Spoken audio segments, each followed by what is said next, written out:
민주당 의원들의 부동산 거래 전수조사 결과가 큰 파장을 낳고 있습니다. 무소속 신분으로 무혐의를 소명한 뒤에 복귀해달라는 당의 요청에 의원들 크게 반발을 하고 있는데요. 오늘 1번 지원장에서는 더불어민주당 4선 중진 안규백 의원과 얘기 나눠보도록 하겠습니다. 안녕하세요. 네, 반갑습니다. 안규백입니다. 네. 어제 부동산 의혹 관련해서 발표 있고 나서 굉장히 분위기가 뒤숭숭하고 민주당이 시끄러운 것 같습니다. 일단 굉장히 초강수를 꺼내 들었습니다. 네. 수사기관의 수사 결과나 법원의 판결이 아님에도 불구하고 이렇게 초강수를 든 거에 대해서 상당히 충격적이었고 좀 예. 아찔했습니다. 그러나 최소한도로 우리 그 해당 당의 의원들한테는 좀 소명을 좀 듣는 기회를 가졌으면 좋았을 텐데 이런 아쉬움도 있습니다. 예. 그러니까 목적의 정당성 못지않게 절차와 과정이 중요한데 그 절차와 과정이 생략된 것은 같은 동료 의원으로서 아쉬웠다. 이러함에도 불구하고 초강수를 둔 것은 국민들의 우리 집권 여당에 대한 그 변화의 열망이 상당히 좀 강하지 않았나. 예. 그 변화를 행동으로 좀 보여줘라. 아마 이런 차원에서 지도부에서 이렇게 초강수를 둔 것 같은데요. 어쨌든 동료 의원님들의 그런 부분에 대해서 공감하는 부분이 많기 때문에 그 부분을 일단 일소를 하고 해소를 하고 복당을 하실 수 있도록 그래도 저도 최선을 다하겠다는 그런 말씀을 드립니다.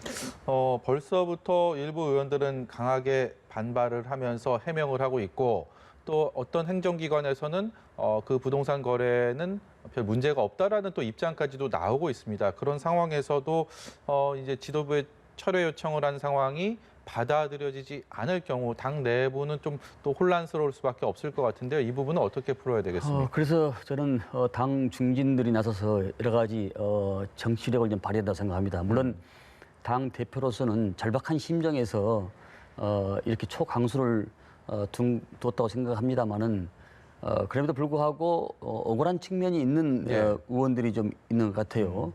그런 부분들에 대해서는 당의 여러 가지 절차와 소명을 좀 거쳐야 되는 거 아닌가 그런 생각을 갖게 됩니다. 왜냐하면은 권익위가 어떤 수사나 이런 기관이 아니기 때문에 객관적 팩트를 놓고 다시 한번 이렇게 리뷰를 할 수 있는 부분들은 저는 해야 된다고 생각합니다. 예.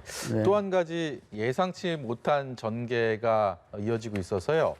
무슨 말씀이냐면 국민의힘에서는 권익위 못 믿겠고 감사원에 조사받겠다라고 밝히고 있는데 감사원에서는 국회의원은 조사 대상이 아니다. 그래서 이 문제를 놓고도 옥신각신하고 있어요. 이 상황은 어떻게 봐야 되겠습니까? 국회는 직무상 감사원의 대상이 아니란 것은 이미 명백히 나와 있는 사실입니다. 지금 국민의힘에서 저렇게 억지 춘향이를 부르고 있는 것은 전현희 위원장께서 저는 민주당 소속의 의원이기 때문에 아마 그런 억지를 부르고 있는 것 같은데요. 이미 전현희 위원장께서는 자기를 배척을 하고 배제를 하고 그 추천위원들이 여야 또 예전에 국민의 자유한국당에서 활동하신 분도 계시고 있기 때문에 객관적으로 그분들이 13분이 구성이 돼 있는 겁니다. 예. 그 하에서 전체 자기 당 의원들을 전수조사를 하면 되는 것이지 그걸 가지고서 마치 뭘 핑계대고 뭘 아는 양 마냥 이렇게 해서는 안 된다라는 것은 저희 기본적인 인식입니다. 예. 네. 대선 얘기로 좀 넘어가 보겠습니다. 이 잠잠했던 경선 연기론이 재점화되는 그런 모습인데 일단은 이재명 지사는 반대하고 있고요. 이른바 빅3 중에 두 분이죠. 이낙연 전 총리, 정세균 전 총리는 연기하는 쪽에 좀 무게를 두고 있는 모습입니다. 이 문제에 대해서 안기백 의원은 어떻게 보고 계십니까? 작년에 제가 8월 달에 그 당헌 당규를 확정한 전당대 준비위원장으로서 제가 한 말씀 좀 드리고자 합니다. 그 당헌 당규를 고치지 않고 당무위원회 의결로 연기할 수 있게 이렇게 돼 있는 겁니다. 그건 당헌 당규를 고치는 상황이 아닙니다. 수정을 하지 않아도 당무위의 의결로 고칠 수 있는 상황 이렇게 조항이 이렇게 붙이기 제가 이렇게 달아놨습니다. 예.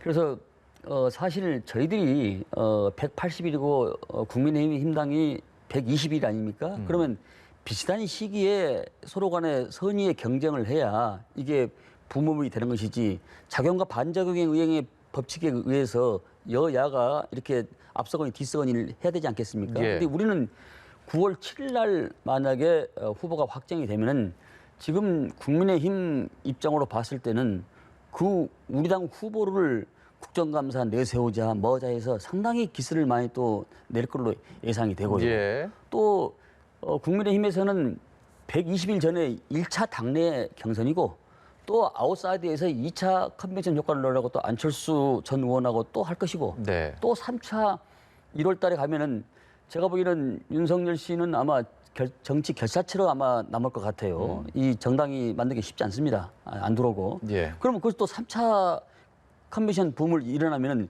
국민들의 귀와 눈을 꽉 잡을 수 있는 것은 우리보다는 상대당이 더 많다는 얘기죠. 그래서 저는 당내 경선에서 누가 이기고 지냐가 중요한 것이 아니고 본선에서 이겨야 되기 때문에 좀 융통성 있게 이것을 좀 바라봐야 된다.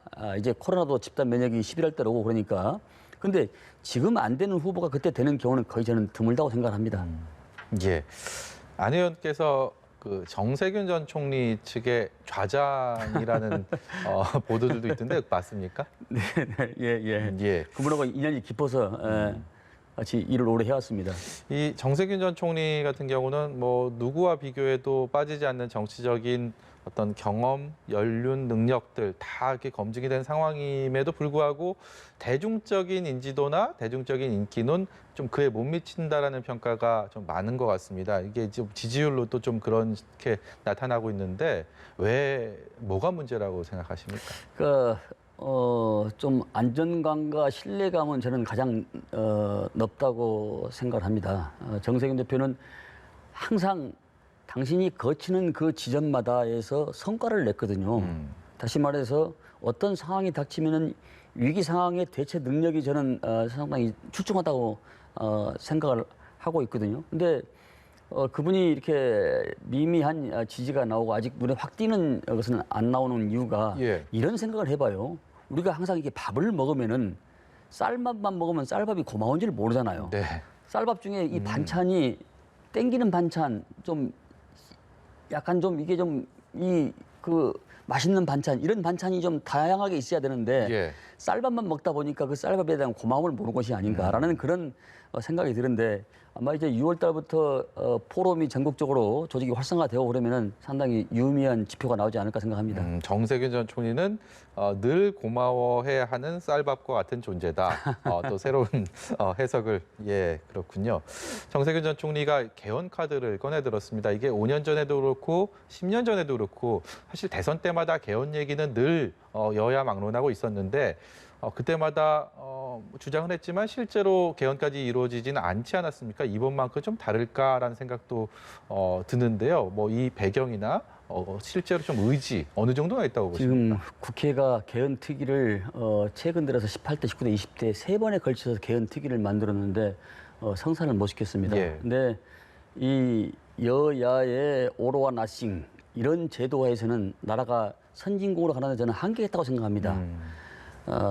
산업화, 민주화, 경제화의 일직선으로 유일한 나라에서 선진국의 문턱에서 지금 있는 것은 이 세계에 머물지 않고 저 세계로 건너가서 뭔가를 한번 다시 해봐라는 것이 국민적인 저는 요구라고 생각합니다.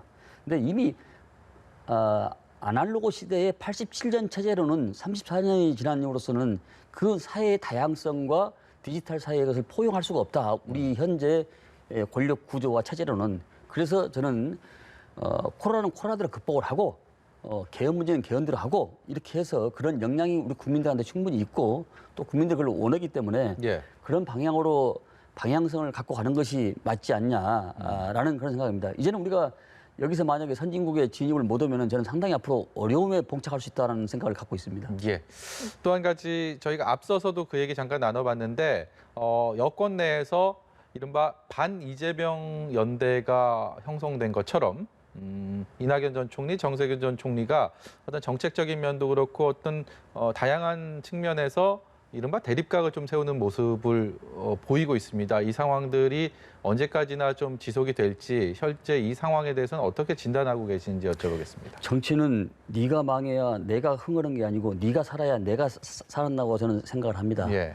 이재명 지사도 굉장히 역동성 있고 기발한 아이디어를 가지고 계신 분이기 때문에 우리 당에서는 가장 저는 소중한 분 중에 한 분이라고 생각을 합니다. 예. 그러나 선의 경쟁에 있어서는 그것은 서로 간에 마음과 마음을 열고 저는 그렇게 경쟁을 해야 된다고 생각을 하고요. 후보가 되는 게 중요한 것이 아니고 후보가 된 다음에 모든 것을 화학적 결합적으로 용광로 속에다 넣어서 이것을 시너지 효과를 내서 도약을 저는 해야 우리가 정권에 재창출할 수 있다고 생각합니다. 이 시대의 최대의 개혁은 정권 재창출이 아니고 무엇이겠습니까? 네. 그래서 저는 모든 세력들이 한 가족처럼 한 식구처럼 식구란 게 같은 밥을 먹는 사람이 아니겠습니까? 예. 그래서 저는 그 이상도 그 이하도 아니다라는 그런 생각을 갖습니다.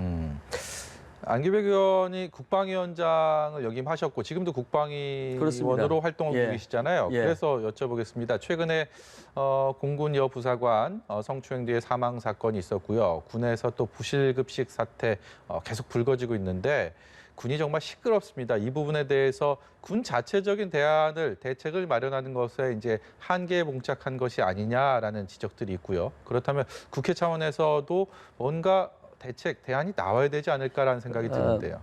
이런 류의 사건이 벌어질 때마다 민관군 합동 TF팀을 구성을 합니다. 그래서 제도 개선을 많이 해왔죠. 예. 저는 우리 군에 이런 것들은 상당히 완벽하게 돼 있다고 생각합니다. 다만 중요한 것은 그 해당 부대, 그러니까 예하 부대가 됐든 상급 부대가 됐든 지휘관의 정신 자세가 문제다는 생각을 갖습니다. 왜냐하면은 인간은 망각 기능이 있습니다. 예.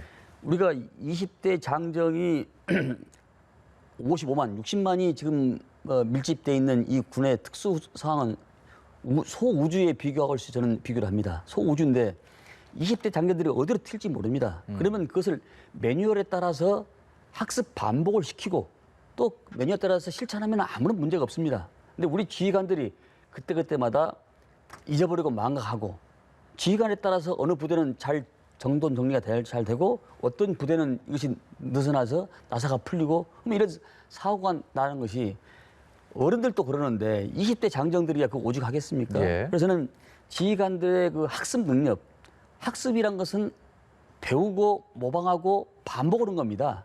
근데 그런 재교육, 정신적 재교육이 저는 끊임없이 이어져야 된다. 그것이 가장 저는 첩경이라고 생각을 합니다. 네.